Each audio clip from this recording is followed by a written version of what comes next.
Okay, sorry for the slight delay. They were gonna blame flats. That's what we're just gonna go with. Kind of was my fault actually this time, so I'll take it. We're just blaming flats. You want to lead this one off, flats? Usually we'll start out leading off. I'm gonna let flats lead this one off. He's gonna do the introductions, let everybody know who we're talking to, what we're talking about. Wow, you're letting me do it. This is new. I'm actually a little nervous. Normally you take it.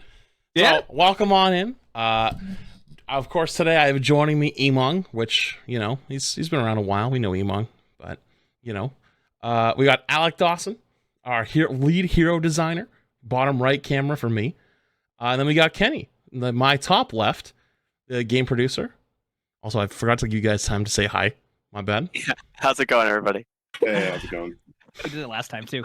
We don't let you say hi. We just go into it. Yeah, we just railroad the whole thing. But yeah, we're here to talk about a little bit about manga and talk about tanks in general a little bit. So looking forward. Did you hear? Someone just fell asleep on my doorbell. I don't know if you guys just heard that, but I heard that. Yeah, I did hear that. I don't know what's at my house, but I did not order any packages. But yeah, we're going to talk a little bit about manga today. Patch Notes just came out. Where do you want to start? Do you want to start with Patch Notes? Or we want to talk about maybe what we learned before the Patch Notes from like the play test? All right, we'll start off with this. Now I'm a little spooked. I don't know who's at my house, but I did not order anything. That one more time. It's great. I thought it was like a song. It's like you have a song for your doorbell. All right, so Mauga, what has been the journey to get to Mauga being into the game now, and why did it take so long? Because that has been a hero that for years people have been thinking every new hero release is going to be Mauga. What's the journey to get here? So Mauga, obviously was an instant hit with players and the team when introduced into the lore. And then making a character that kind of lives up to those high expectations can be a bit more challenging than when we start off from, a blank slate. We kept coming up for ideas with the kit that was, fun and exciting, but those abilities weren't really vibing with Mauga as a character. And they were actually a lot more telekinetic in nature and inspired Sigma. While we were doing that, realities of the timeline kind of set in, and we had a choice, do we create Sigma, which we have these awesome abilities for, or do we delay and kind of, hope to come up with something more Mauga before we kind of hit event horizon where it's like, hey, you got to put something into production quick. And, the answer for Sigma was kind of right there. So we went with that. Our pipeline was a bit different back then during Overwatch 1. So we kept developing him in the background, but we had to making great progress. Focus on other characters for other, roles. And we just kept, adding a little bit more to him, taking away a little bit more, ideating, play testing, going back and forth, but had to continue with the schedule that we had. We didn't really have an opportunity to full focus fire on Mauga until late 2019. Then, the pandemic happens. You have to figure out how to work from home, bunch of new teammates, old teammates, people switching around, doing different things. And we originally had him slated for, I think, season 2. We kept getting feedback that we were just right there with the abilities and the kit and the look and the feel and some of the technical challenges that we had to solve, but we could use a little bit more time. And we had Ramatra in our back pocket, who was actually already done. So we made the call to, switch Ramatra for Mauga, and just to give us that little bit of extra time to get, really all the way there. And yeah, now he's in a place that we're totally excited for. We solved, a few of the kit issues, added some new stuff, took away some old stuff, and really, really excited to, see where he came out. Yeah, and that's kind of said. It's not necessarily we switch Ramatra and Mauga doesn't mean we're working on Mauga for a year. Some of that work picks back up later on. Might be hey, we might need a month of design time to really figure this out and lock this down. But then we look at the hero schedule and, we don't want to do back-to-back tanks. We want to make sure to get some supports in the roster to bolster that role in particular. So we'll slot Mauga into next year, right? A lot of times our schedule's pretty fluid in that sense. Just even, heroes we've swapped around recently, just internally, just because of, where they end up, where we might need more time. So that's something we talk about pretty frequently. And it could be hey, we need an extra 3 weeks. What does that look like? Doesn't mean it's, a whole 3 months of extra work. It's just 3 weeks here of active work, and then that moves on a little bit later. If that makes sense. Learned a lot on that one. I love that. Knowing that, we could have had a different. We'd be maybe getting Sigma tomorrow if it wasn't for going that direction. Like, it could have been a completely different roadmap on that. I love hearing those stories on that too. That's awesome. Imagine that Lats, what do timeline. you got? We could have been in a timeline where we didn't have double shield at the end of Overwatch 1. That would have been crazy. Yeah, I mean, we learned about some of the challenges there with Maga. You know, he definitely seems like a hard hero to kind of design in a lot of ways, especially like non-shield heroes. I'm sure have a lot of challenges with them because one of the big things people are kind of talking about recently in the community is like counterpicking and whatnot. But just wondering, did you guys learn a lot from the BlizzCon playtest? Because I know myself and many others thought it was a very, very good thing. It was cool to let the community try out the hero early, and I remember when we were streaming, we co-streamed from BlizzCon, and we didn't get a chance to try him, and people were just spamming like, "Oh, he's broken! He's so strong! He's broken!" And then I got home and I was like, "What in the world are you guys talking about? like it's not feel broken at all." So, what was the biggest takeaway, I guess, and did you want to? Yeah, just watching how people play Maga, and sort of what their learning curve on the hero is. I think initially, in Overwatch, a lot of people when they're playing tank, they sort of want to be front and center, and as they learn Maga, that may not be always the place where you want to be, or charging in a lot. we saw a lot of that sort of diving in, want to get 5 people in the ultimate or something, or with Overrun being a bit more reckless, not using it as an escape as much, but seeing just overall, how he's performing in terms of where were some of the weak points as well with survivability. That's the main thing with these patch notes, that we are increasing that a little bit in a few areas, and just seeing where he's doing well, where he's excelling. I think Malga in particular can be extreme in places. If there isn't something to shut him down, if he does have a lot of sustain behind him, and he is just in the mix, he can be very, very, very difficult to take down. And just seeing how that played out as well, in terms of like how much of a tank buster he was too. So I think overall, though, we learned that we're just going to keep doing this with heroes, the trials in particular. We're still figuring out the details of exactly how we want to go about it and the timing of it. But it was something I think that was very good for us in terms of learning something, and also good for the players to get like a nice early look at something as well. So we'll be doing that in the future. Just got to figure out exactly how you want to do it. If we want to do it just how we do it with Malga, or do it a little bit differently.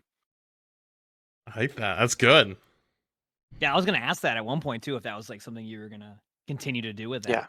Yeah. I know I like that too. So that means that there will be some way to eventually try out, what is it, Venture is the next hero before the release of. That's what we want to do. Yeah, totally. Yep. Okay, that's good to know. I'm actually that was definitely gonna be a question we asked, so that's really, really cool. I do have a quick question too, because you've always said that you've wanted to aim towards the safe side of strong. Do you think that Malga's now on that safe side of strong? Or do you think that a little bit past that safe side of strong? So when we were looking at his performance, I mean, obviously it was quick play data over a short period of time, but I don't think he was necessarily weak. I think we were looking at, okay, he's probably ending up in a pretty average spot overall. So this is definitely on that safe side. If anything, I think it's when there's some of the things we are increasing, it can be almost like, oh, if maybe I should be a little scared. Maybe some of us should be a little scared of like his release, but sometimes I think that's a good feeling to have, right? But there are some things like, in terms of cardiac overdrive going up in the lifesteal percentage, like that can make a big difference, right? Or just having a bunch of armor. It's like, is Malga really going to be able to be taken down without, getting antied or getting discorded and things like that? And how does he perform when those things aren't present? So those would be some of the things that we'll be looking at. But yes, I do believe he's on that safe side of strong for his release. That's good. That's good to know. I mean, listen, as a tank player, I'm going to be a bit biased. I'm going to be like, yeah, that sounds great. I'm sure that other roles will not quite agree with me on that one. But, yeah, I don't think Malga has the, if he gets you one-on-one, you're going down, like, for sure. Okay. I think as long as I think as long as like Alari, like when you guys did great with Alari, where like tuned her back before she had comp and had all the data. I think it's more than fine. A lot of people have their fun for 2 weeks. Exactly. Okay. Now you talked about like having these heroes that can kind of like counter a tank, right? And then this is going to go a little bit away from Malga. Well, a little bit towards it. Are you going to start using tank passes in the future a bit more to be able to like kind of help compensate for some of the things? Like, for example, like, the CC's been an issue for tanks because you constantly get CC'd. And are you looking into ways to help with that with tanks? Or actually, let me word this a little bit better. A while back, it was mentioned that CC is being reintroduced to the game. How do you feel now looking back at where CC is and the soft CC that was mentioned? Like, how do you feel about it now since the re-release of like bringing CC back into the game or more of it? Yeah, I think we've been pretty soft there and conservative there overall. I think when when we talk about some of the CC that got added, it's really like, okay, May's changes in season 5, right, and then some of the Cassie stuff. If anything, I think both of those things actually made those characters like overall weaker too. But we pulled back on some of them too as well. We reverted the May stuff. I think Cassie we're going to be taking a look at overall. We're still not necessarily super happy with where he's at and overall like how his kids perform. Where's kids like how it feels to play his kit overall. I think there's still some cohesiveness we'd like to make sure isn't reintroduced. So he's worth a look, but I don't think any of the self CC. I don't think we're in a place where it's necessarily what got added, because if we look at what got added from the start of the game, it's really just a few things, right? I don't think that's necessarily taken over the top. I think the game has just sort of evolved in a way that players are playing it differently as well, and they understand, how Overwatch 2 and its how the speed of it and how they play around cover is a little bit different than they were, when the game first launched, right? I think people just kind of learned, and we've seen some of that more pop up. Where they're like, oh yeah, Doomfist is blocking. Okay, time to make sure I spear him, as a reset and stuff like that. So there's a lot more that you're just kind of probably feeling that on the receiving end as well. Yeah, I think that's mainly the reason why I asked that, because as a tank, I face tank like 90% of the abilities in the game. So I was just curious on where you were at with that. I'm fine with that. I'm chilling. So I have a follow up That's to what we that. got. Yeah, there we go. So it's very interesting because you're saying like as people have like learned and adapt, which I agree with. I actually, I kind of think that like for example, the support passive way back in the first or second beta, it was like second beta I think it got added, or first beta, I don't remember. It was like when it got buffed because of the old DPS passive where you moved faster. It was like you kind of needed it. And then like as like people have learned how to play, now like it tuned it back recently and whatnot. I wonder almost then for some of the things Emongg was talking about, because CC definitely feels like a pain point, especially as the solo tank, right? Like you're gonna absorb most of it. And even though it might not be a lot of things that were added, like just random mid fight, like you're like, okay, I knew, I just watched them whip shot, like I can go in now. Oh, they had rally, now I got stunned. Oh, I still died. Now that like people are learning how to play it better and it's progressing, does that mean maybe there'll be a second look at some of these things? Or is there like a philosophy of like, now that players have learned certain characters or learned how to play the game a little bit better, that certain things will get changed based off of that? Yes, we are going to be taking a big look at some of those things.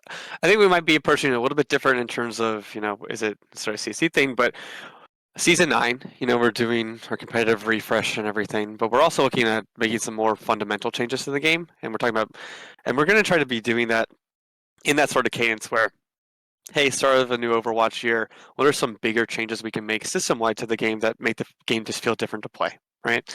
So right now we are internally testing some things. I think particularly looking at, I would say, some of the burst damage in the game. I would also say some of the, reliance on some of that burst healing as well. So seeing if we can soften, how powerful both of those can be. I think a lot of times, if you get CC as a tank, is sometimes you feel like then you blow up afterwards, right? And it's like, well, okay, maybe you get self CC'd, but then you don't blow up afterwards. What does that look like? How does that feel? So that's one of the things we're looking at right now. But there will be some fundamental changes to the game, just systemically in Season 9 that we're still figuring out.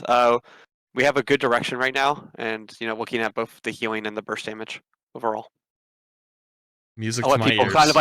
kind of infer what that may mean, but we're still trying to lock it down right now. I was gonna say, I'm Yeah. sure that was a really fun question to answer, because I know there's probably a lot there that you want to talk about. But Yeah. There's also stuff like, hey, we're looking at the DPS passive too, and like how can that can be more meaningful. And I think this one in particular was something that was, more meaningful. Like right when it launched, we had the speed one before too, but didn't really feel very good when it was messing up your aim. How can we give them something else that makes DPS to play a little bit better? So That's our opportunity in season 9 to really evaluate a bunch of those things and see how we're doing and how we can change some bigger things that just create bigger shakeups than normal balance changes, right? I love the sound of that. That sounds, yeah, I was gonna say that sounds great because you kind of can get stuck in that, just like it's the same thing with that. So that's really, really Yeah. cool. And I also want to point out, side note, I love that we're talking about like what you would call like an odd season, like season 7, season 9, and we're talking about these major changes. I love that now, like these season 9 is now amped up to be like this season that is not just like, okay, well, season 10's the next hero. So I love that you're also doing these like major changes in between seasons of heroes because that's like super important. And I'm just glad to hear that you're doing like these major changes, comp, and now whatever these fundamental changes to the game are. So I love that. More plans for that too, with like future seasons too, like season 11, etc. Probably not like immediately after. It's more, I think, for like those types of systemic changes. Like I think that maybe would be like a once or twice a year sort of thing, where it's like those are going to be bigger. It's going to take a little bit longer to figure out. It's also going to take a little bit longer for players to really figure out how that changes the game too. So I wouldn't like immediately want to shift something like that. I like that though. That frequently. Now, it's like you kind of relearn some stuff, which is pretty cool. Yeah, I like exactly. Breaks out that breaks out of that gameplay loop sometimes you get stuck in, and to be honest with you, I think it's a really good thing. I like when that happens. So speaking of actually talking about like new characters and talking about like how things are changing, there's been a lot of like movement, like new like movement tech's been added to Overwatch 2. We had the Emongg is Charge, Swift Step, Junker Queen Shout, Lifeweaver Dash, etc. It seems like a lot of the future heroes are going more towards that movement route. Is that something we will expect or should expect more of? Is it like, are we trying to like say like the game should be a little bit more faster pace almost? Because like I think of some characters like Cassidy, right? Like Cassidy, I think of as like a very slow hero. Yeah, you have roll, but you don't roll for movement, right? So, just wondering if that's like maybe part of the new philosophy, or because dive was one of the old metas that everyone loved, right? So capture a little bit of that. Anyone take this one? Yeah, I can take it. So our next couple of heroes, I'll say, have some interesting movement mechanics. Like obviously we all saw, Venture during BlizzCon and, saw what that kind of movement can look like. I think the team is focusing more on how do we make those movement abilities more meaningful, right? Like there's, without, giving away the farm on Venture, there is some integration with, their burrow and how that interacts with Drill Dash, for example, which is another ability that I can't remember if we talked about during BlizzCon. But yeah, like our next couple of heroes definitely have some movement. I wouldn't necessarily call it like a philosophy shift towards movement or how that, makes the game a little faster. I don't know if Alec feels different though. I think one thing, yes, the number of our heroes in the future have some sort of movement ability. I think one thing though, that we've learned over time is, hey, if a hero doesn't have a movement ability, there's a lot to compensate there for in terms of making that something that's, going to feel really good. And a lot of times you see that can be very difficult to get in the right spot. At the same time, I don't want to be for us in a place where it's like, all right, everybody gets a movement ability, everybody gets this because that feels good, and then it's just like the heroes end up becoming too similar to each other. Like part of what we love about Overwatch is that the heroes feel very different from each other. So we want to make sure that we're continuing to strive for that in all of our designs. So there will be some heroes that don't, right? And there will also be some heroes that just we think about a little bit differently, rather than just like, oh yeah, movement ability feels good, let's give it to him. Because I think that's just like a little bit, it can just be rather easy. You can kind of fall into that trap, Yeah.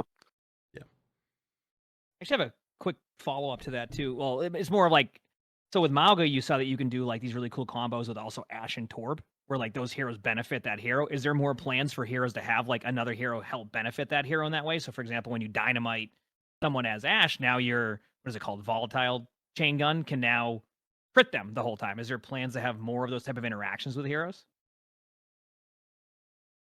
I think so. Some of those are, they can be sort of serendipitous in a way. I think that one's really nice, and there's a little bit more of that. I think more we'll be looking at sort of, how can heroes just have more utility that benefits their allies, and some of the heroes take advantage of that a little bit differently than others, right? Would be sort of the way we'd be looking at it. Okay. I'm just curious. I do like that. It was fun. I like that you can Torb out somebody and now you can crit them because they're in the yeah, it's nice. Yeah. Wait, it works with I like that Torval? option. Yeah, you can do that with Torball. I didn't know work with Torball. That's cool. Yeah, if someone's walking in Torball and you're on Maga, that's all crits the whole time. So you're good to go. Yeah, I love that addition to that. Yep. I'm trying to think of one thing. Okay, one thing I hear I'm just going to ask is I've been asking this about Sigma forever. Is there a chance eventually with Sigma we're going to be able to cancel your eat? And what I mean by that is because you use your eat and you have to use your rock, but a lot of heroes can use their abilities to just, as a risk, so you can javelin spin, you can stop your javelin spin, you can, get rid of your gold, etc. So I've always wondered if it was possible for Sigma to have that. Yes, you can cancel with a rock, but the trade-off you would get if you cancel Sigma's eat, obviously, is you won't get the shield and that cooldown reset. So. Yeah, we like where it is currently with sort of being able to like make that choice, and it's like very clear to everyone. It's like, okay, Sigma's doing this. So that's what we currently like about it. I think over time we'll revisit that, see if we want to do an animation update or anything. But I think currently it's a good thing that we like. Hey, Sigma's kind of locked into this, and there's the part at the end where he gets all the health. So I think changing that sort of changes how that ability works fairly largely, in terms of being able to like figure out how to attack him and things like that. So. Well, what I do appreciate is that your nicest way of saying no to that. And I'm totally fine with that, dude. I had to ask because it gets asked like even internally too. So yeah. I had to get the biased Sigma question in there. Flats, you got any biased hero questions now? I don't know any biased ones. I was gonna ask how's Hog been? Because you were saying like canceling abilities now that you can, redo your heal after you get slept every fight. I was wondering how's Hog been shaping up? Take this. Hog's been doing very well. I think performance-wise, at least, speaking from that perspective, he's doing quite well. We've been seeing just players have a lot more fun on Hog. They feel like he can last in the fight fairly well. His damage and his kill potential is risen since where it was before, not before the initial nerf last year, but definitely where he was from before. Seeing what people like been doing with the trap and everything. So we're actually happy where Hog is right now. It's probably one of the biggest jumps we saw in performance like ever from a hero in terms of balance changes. Like he was kind of in the gutter for a little bit in terms of how effective he could be, and we've seen just players be a lot more effective on him. We're not doing any changes to him at the start of Season 8. We're going to wait and see sort of like how Malga shakes up everything. I think Malga and Hog have a very interesting matchup. Malga can give him a very hard time. So we're gonna wait and see how that plays out and see if we want to make any more adjustments. But right now we're fairly happy where Hog landed. I think those initial buffs in that first week actually helped a lot. To take a breather. Interesting. Have you seen a good win rate across all ranks with Hog? And I'm only curious because like obviously as like how is Hog in top 500 comparison to like Silver and things like that? He jumped up initially like to the highest of all tanks. After that buff. So right when he came out, doing pretty well. We buffed him a little bit more to take a reaver changes, and he settled a little bit, but still like top 3, I think, in every rank threshold. Wow, I'm actually surprised by that. That's interesting because I'm sure you've just seen a lot of Sigmas being played yes, I mean Sigma's. I think Sigma is very strong at the top for sure, especially when you get the right map in particular. Things like that, right? Yeah. So, 100%. That's the thing too. Is map based too. I talk about that all the time because that can happen with matchmaking too, where like you can have the perfect game, but if it's map dependent based off of what people can play. And now I have a question about a hero that I'm sure people want to know about Wrecking Ball. Is there any? How's Wrecking Ball doing? Does it look like Wrecking Ball is going to go some changes eventually, or how are you feeling on Wrecking Ball? Anyone take this one? Yeah. So we're definitely in the process of. I'm trying to do my most producerly lawyery voice ever. We're in the process of evaluating what we want to do with Wrecking Ball. Right. We're kind of in that initial prototyping phase of if we were to do a rework, what would that look like? No promises or anything like that. Could be a rework, could be an upgrade, but we're definitely taking a look at Wrecking Ball right now. Yeah, there's a number of heroes where we're trying to figure out in the next, this month and the start of next year, where it's like, okay, what's our plan for 2024 of some of these heroes in terms of like bigger changes. Does anything need to be reworked? Does anything need some sort of adjustment? And there's this short list of heroes, and Wrecking Ball is near the top of that. And some of the things we want to look at, I think we'll sort of like look at him in a similar way, where it can be, hey, a lot of players have a lot of hard time playing with Wrecking Ball on their team, and those are, so we're just trying to establish like what sort of goals we're really trying to achieve there. I think we don't want to take away how special Wrecking Ball is. He is probably the most unique hero we have in the game. He's Yep. the mobility, be able to master that and everything is just something that you don't find anywhere else, right? It's a skill that players have really learned over time. But how can we make it so he fits a little bit better in 5v5? How can we make it so that players feel they're just a little bit happier having a Wrecking Ball on their team? When they get matched up with a random one that they're necessarily not playing in a 5-stack or something, right? I think that can be really difficult and to understand what you're even supposed to do for plenty of our player base. You're laughing a little bit there. I'm just thinking of Flats playing Wrecking Ball and ranked, and it's what teammates are thinking at that point.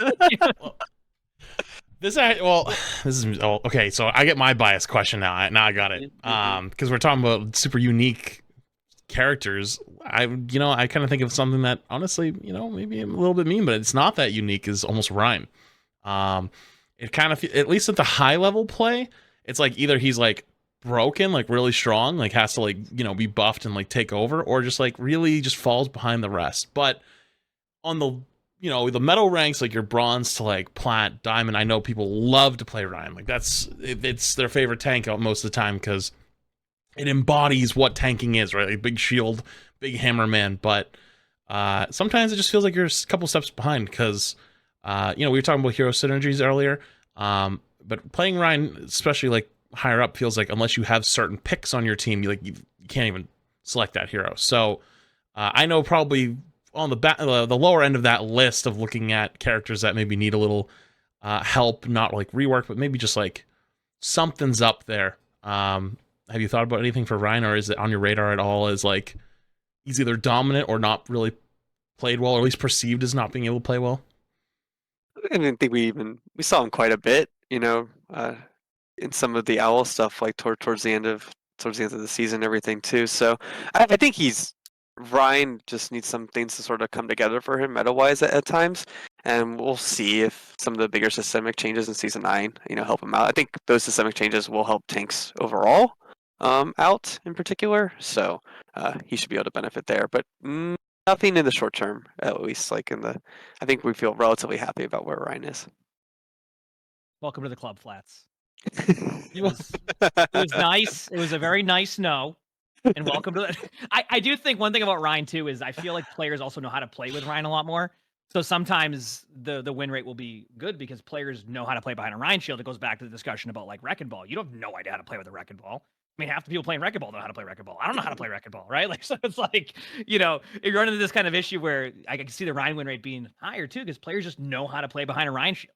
It's a play style that's. But yeah, I just. But welcome to the club, Flats. Thanks, buddy. I appreciate it. Okay, well, our heroes are. I'm trying to think what else we have on this one. So tanks overall, you said in Season 9 are going to be feeling a lot better. Are some of the changes you're making right now already kind of getting towards that, like Winston ignoring armor? Actually, no. I'm fishing too much for questions here. I'm fishing too much. I don't want to put you in that spot. I'm fishing too much. What about some Malga stuff? I'm down for Malga. Yeah. Okay. Yeah. How long are you looking for another 2-week nerf or buff on Malga? If the hero ends up being too strong, are you looking to when Malga goes into ranked, make another adjustment to the balance if you think you need to, or are you going to wait till mid-season? Oh, we'll do something before we go off for the holiday for sure. So it could even happen, within a week. It could be 2 weeks. Just depends on what we're seeing from feedback-wise from the community, what we're seeing in our data, what we're seeing just from our own observations. So we'd like to definitely do something before, at least make a decision on that before we go off for the holiday. That there'll be some sort of changes. But I think any sort of hero release within the week or within a week or 2 weeks, that's something we just we want to evaluate and then be immediate in terms of our response, because before that hero goes into comp, we want to make sure they're in a really good spot. See, we always love hearing the immediate response now because that used to not be a thing with a lot of balance. So when we hear there's an immediate change to a hero if they're too strong, that's good. Like I love the idea of that. So I'm excited to hear that. Also with Mauga, what are your expected counters and comps that you would if you're somebody loads in tomorrow and they're like, okay, I'm going against a Mauga and they're just running all over me. What is a suggested comp that you would want to see or you would go to prevent that hero from having any fun? Kenny, what do you think there? Typically when I'm playing Mauga, I hate to see a Zen, even though the recent like changes to Discord have been pretty welcome for tanks. Running into a Zen on it can be kind of fun if you can time your run right and make it so you ignore sleep. But yeah, as soon as you stomp, like you're kind of an easy target. Who else do I hate to see whenever I play Mauga?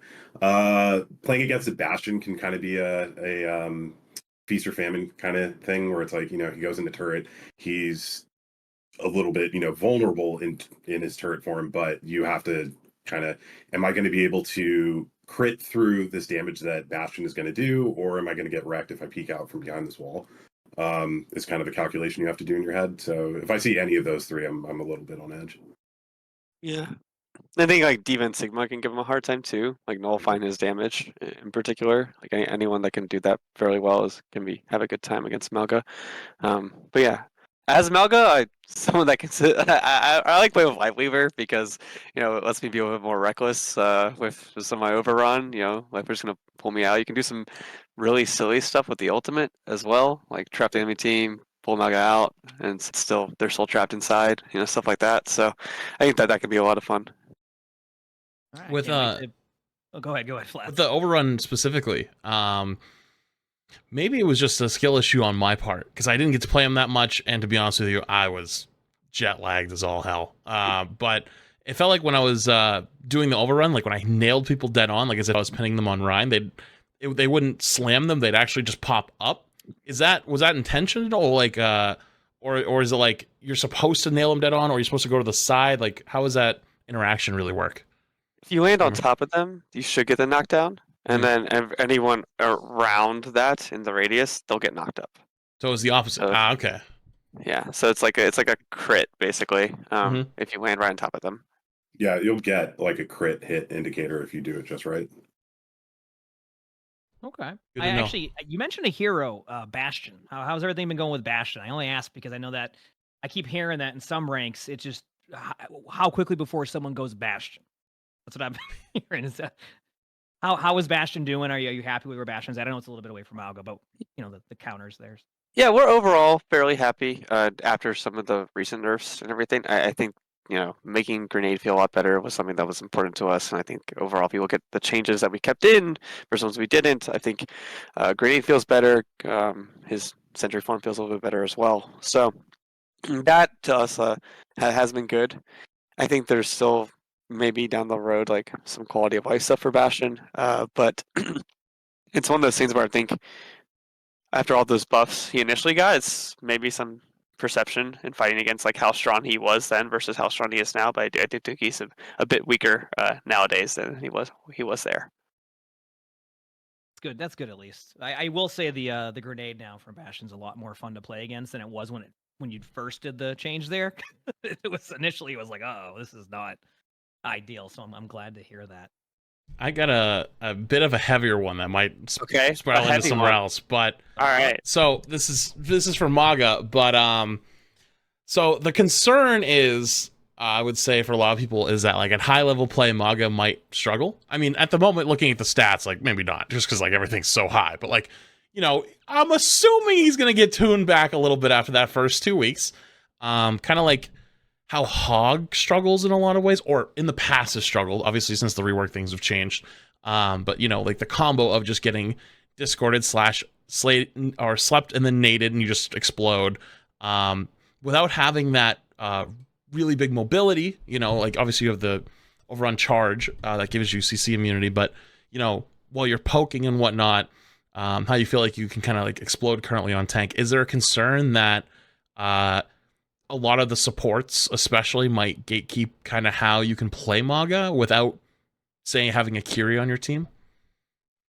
I think some of the changes that we're making here make him a little bit better at range as well. You know, some of the changes to his guns, like reducing the spread for firing both of them.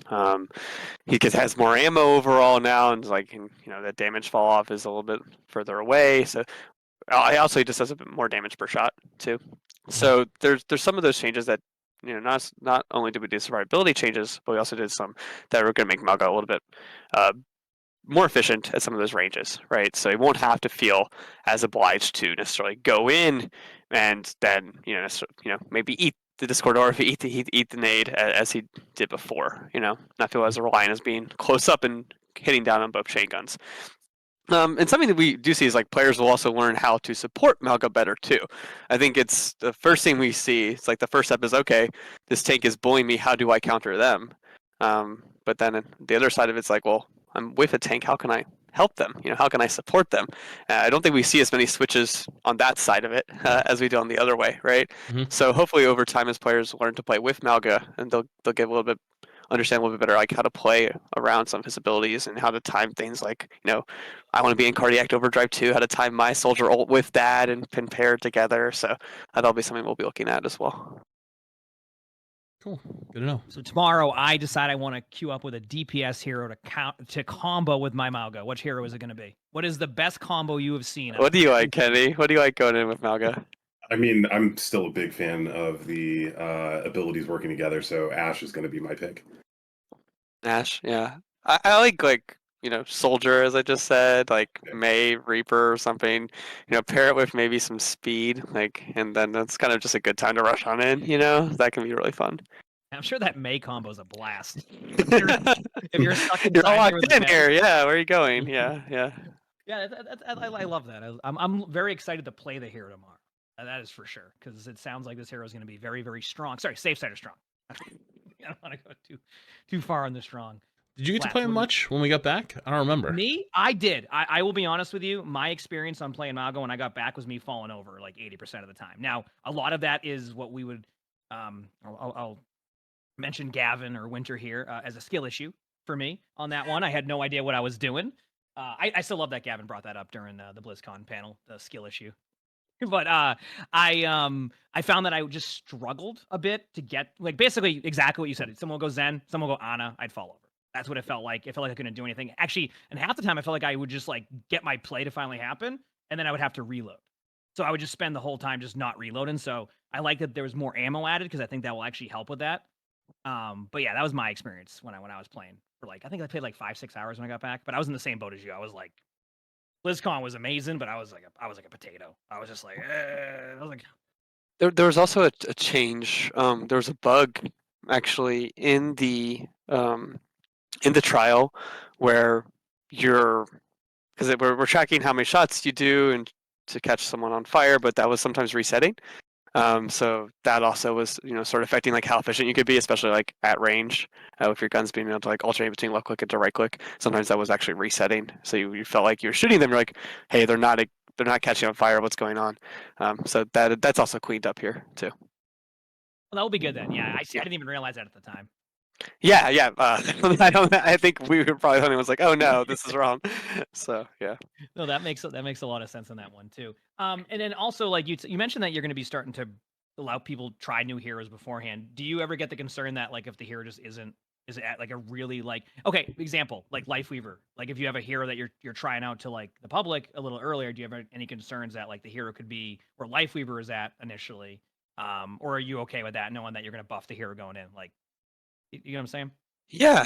I think part of that's giving ourselves enough time to make sure, hey, if there ever is that, we have enough time to adjust. But I think overall, internally, we've also ramped up in terms of how much testing we're doing and how much we're working with some of our user research groups and things like that to make sure we don't run into that situation again. So those are some of the things we've been we've done on our side. But I think this will also be sort of the last wall of a defense right there, where it's okay, well, the public's gonna get their hands on it, and then we can make some more adjustments for the release. And yeah, for sure. You were gonna say something? Oh, I'm sorry. I was just going to agree with Alec that I think this change to doing free hero trials, if anything, just makes it I don't want to say easier on us, but just gives us another weapon in our arsenal to make sure that, things like that don't happen before. Like, I was super stoked to come back from BlizzCon and, see all the reaction and know exactly, here's where we can tweak things, or, give Alec and the rest of the hero designers, just the ammo they needed to make the changes that needed to be made. It's great. I imagine the amount of data you get from that is like unreal. Because even like in Overwatch 1, you would have like a PTR, but like not everybody goes in the PTR. So you had like this like huge amount of data that you had that you could be like, okay, wow, we can work with this, work with that, which I think is really, really cool. I love that. I absolutely love that. I have another one that's a little bit on the heavier side again, if you're cool with it. Yeah. So first off, I gotta say, the excitement, anticipation you've already given me, Alec, is off the charts for future seasons.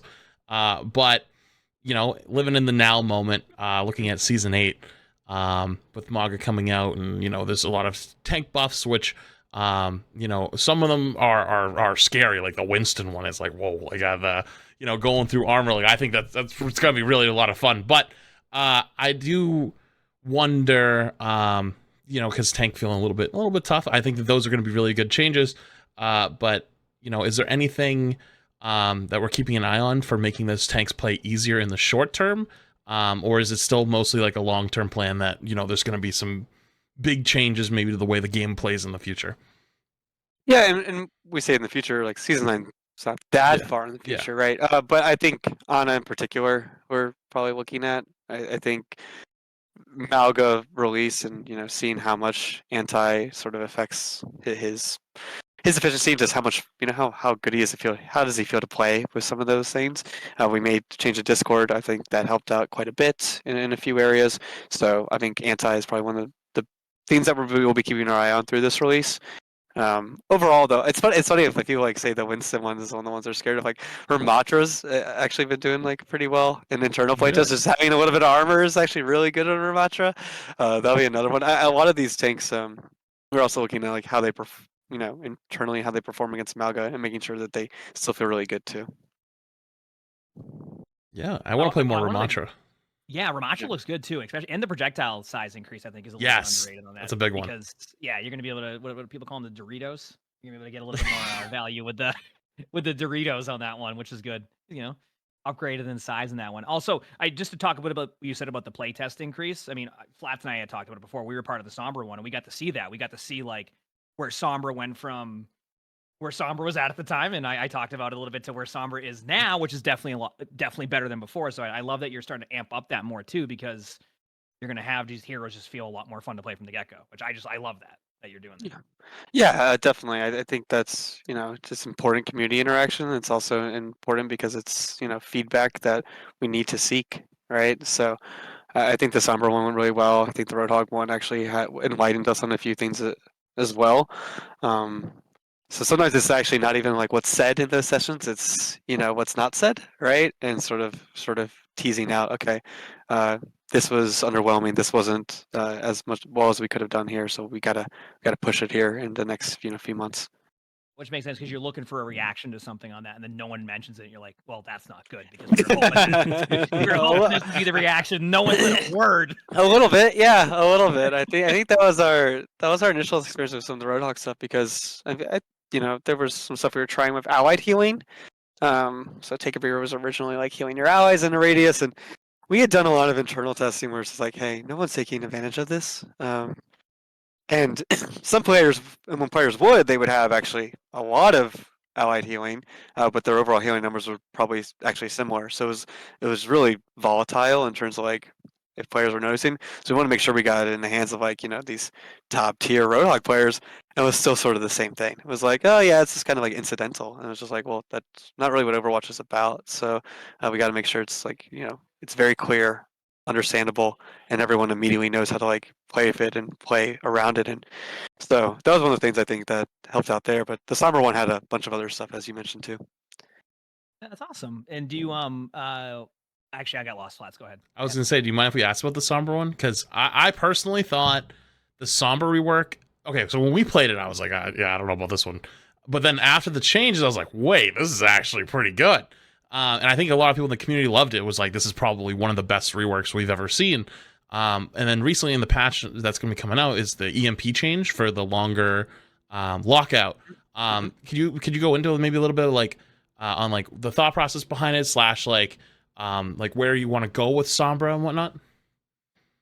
Yeah, I think the MP change is really to make the ability feel more pointed and play into her hero fantasy. Is like, hey, EMP, it was felt really kind of muddled in terms of like how much damage it was doing versus what is the lockout time and like where the value is coming from. So we want to make sure it's like more about the lockout time here. Sombra overall, I think one of the things that we were nervous about was, it's this hero with stealth, and when we talk about, hey, yeah, what we're going to do in the rework is actually give her permanent self. So it was like one of those things where it's like, oh yeah, moving that as a passive was actually pretty scary. But I think overall we went in a place where definitely feeling more like an assassin, definitely feeling like, playing with her. She can be a lot more active, a lot more in the team fights and things like that and capable. So we're feeling pretty good. I think the thing that we saw the most actually from that one in particular was how popular she still is. Um, new players were just latching on to Sombra. Not new players necessarily to Overwatch, but players that weren't necessarily playing Sombra before. And it was like, oh wow, okay, is this more of a thing that's in the first week of the summer rework because it's a new big thing of the season, or is it something that's going to sustain? And we saw over time is like, oh no, players actually really love playing this version of Sombra. She's not as niche as she was before. So we're pretty happy with, in terms of that, where she ended up and just seeing a lot more people get on the hero. How you feeling about Pigpen so far? Seeing the usage of Pigpen, because I'll be honest with you, when I play Roadhog, I just say I mildly inconvenience them when I play Hog. I'll be honest with you. So I'm curious to see where you're at with Pigpen and how you even feeling about that. Yeah, feel pretty good. I think Pigpen overall, there's probably some things we want to look at in terms of how it can. It has a lot of where its value is centered right now is amplifying your damage and confirming kills, right? And we'll be looking at some things maybe down the road. I think no immediate plans, but does it have more value than that, right? In terms of the duration, in terms of some other things, but I think that's where most of its value is centered around, and hopefully there can be a little bit more over time. Which makes sense. I mean, I'll be honest with you. My initial reaction sometimes to abilities will change over time. For example, I remember when Vortex was released, I was like, wow, that's an ability. And then now Vortex a year later is a pretty good ability. You see the value in it. So I was just curious on where you're at with Pigpen on that one, because I'm sure that could change in 6 months. Pigpen might be going, why am I getting Pigpen? This is ridiculous. Nerf Pigpen. You know what I mean? Like, so. For a long time, you could destroy it actually, but we destroyed after it popped, right? But one of the changes we made pretty late was making sure that didn't happen because there was already a ton of deployables and things like that already present in the meta. So yeah, that's also a good change then too, because that would have made it a lot worse. You would have just been like, all right, well, that was fun. Yeah, you take damage for like a second, then you destroy. It's like that wasn't really as good as we liked back then. Like yeah. I got one last maybe heavy hitter to finish us off, or get close to finishing us off. And I thought of it because of the Roadhog, because when you swap Hog, here it comes. The Orisa comes out, the Ana comes out, everything comes running. But there was a change this season for the ult charge change. From 25 to 15, I think. I like that change. I think it's really good. Punishes a little bit more for the counter swap. But I was wondering if maybe you're able to like even expand upon it and be like, it's something that we're looking at, or because I think you said something really interesting earlier. It's most people swap based on what they have instead of swapping on what you have. And so like playing with Mog, it's like, oh, we can go Lucio, Kiriko and run in here, but actually they have a Roadhog, so I'm gonna go Ana instead, and like screw that, I'm not doing that. So just wondering if there's more changes possibly in the future / like what are the hopes for this ult charge change? Yeah, I think we talked about 15% and whether that was even a value that was we're keeping at, right? I think that was one of the things we talked about a little bit, but overall that's still pretty significant. Whenever we do hero adjustments, whether it be 10 to 15% on their ult, like that changes a lot, right, in terms of the frequency of everything. So we're gonna we like that decreases some of the friction from switching, like having some of that preserved. I think it's pretty good, where you don't have to feel as you trade everything, but at the same time, I think it's something there's player feedback, like counter swapping comes up all the time, right? So I hopefully we can land in a spot where that still feels like it's not necessarily the case. I think in Overwatch it is one of the main functions and mechanics of the game, but we'll look. I think big picture, there's some stuff we'll be trying internally, and we might even do some wacky tests with that sort of look at, hey, what does swapping mean in the game? Is this something that's on?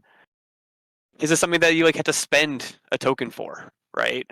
Is it something that it's more of a currency rather than being as free form as it is right now? Is there nothing planned, right? But is there something like with bans and picks where your hero pool is more limited, but you've also banned some stuff? I think there's gonna be a number of things that we're going to try, and just see how swapping comes into play with some of those other more structural changes to the game, right? So yeah, I don't think we're done evaluating like what it means to swap in Overwatch, at least not yet. Yeah. Thank you. Appreciate that. Yeah, I like that. I like to hear that like you're still like willing to keep trying all this different stuff, even if it may never be in the game. Like you're just trying it to see how that will feel. I feel like we have a couple minutes left. I feel like I just have to ask because I get asked every day about this hero Genji. Anything with Genji? Anything in general? Nerf him. Kenny, what do you got on Genji? I'm always vying for more Genji buffs. Alec kind of has to shut me down when I ask for those. Same with Josh, but Alec, you're probably the best person to answer these hard ones. I think right now, like, we're fairly happy with Genji, but I think we'll still be looking at his ultimate, like, long term and seeing if there's anything we can do to make it change necessarily how it works with Nano and some of the breakpoints there, but also still make it feel really good to use on its own. So it's a hard task, but it's something we have some ideas for that we're trying internally right now, and we'll see if those, if they end up in the game, in the next few months or not. Genji's kind of in that same pool as Wrecking Ball for where we're evaluating what needs to change, if anything. Yeah. Wow, that's actually a lot more than I expected an answer on that one. I was glad I asked about that. That was. You just wanted me to say nerf Genji and then sort of like. I mean, I wasn't out of principle, it has been a while, right? Yeah. So you just got to nerf Genji just out of the memes. Whether it's even 0.0001 damage, you just got to throw it in there just to go with the initial meme on that one. Take away one shuriken, so it's like odd numbered at the end. God, I love that. Well, you know what? I think we're at a pretty good spot right now to where I am happy with how the discussion went today. I really appreciate you both coming on and playing pinball with Flats and I, because we're all over the place with our questions. There's no rhyme or reason. We'll go from Mauga to Genji to some random discussion about something. But seriously, thank you so much for answering the questions. These are always a ton of fun, and it's always my favorite when I don't even realize it's been an hour. Yeah, I feel like we just went through this in an hour, and I didn't even realize that. I was like, Megan has to let us know we have a 10-minute warning 10 minutes ago because we've just having a blast. So thank you so much. Flats, do you have anything else you'd like to ask? No, I'm kind of worried what's at my door from that guy ringing my doorbell for like 5 minutes. I'm still thinking about that. I don't know what's up there. I know what it is, actually. You know? How do you know? Because I'm getting the same thing that you're getting, so that's how I know. Wait, what? Okay, you're gonna have to tell me later. I'll tell you after. But seriously, thank you so much, Alec. Thank you so much, Kenny, for joining us. Let people know where they can follow you or any of that, all that stuff. I'll let you. I'm just gonna end. I hope everyone has a great time. Mauga tomorrow. Honestly, it's always a special time for us to see the release of a hero. So I hope all of you enjoy him tomorrow, and we'll be looking at all the feedback everywhere. We'll be checking it out. So I hope you all have fun too, like streaming the hero tomorrow. So yeah, I am looking going forward for to it. 500 limbs tomorrow. That's my goal. I'm going for 500 limbs. I'm not getting off until I get it. So all right. Wow. I'm going to be in 15-minute quick play queues, and I'm getting 500 limbs. It might be a 24-hour. That's all I know because I'm doing it. Jeez.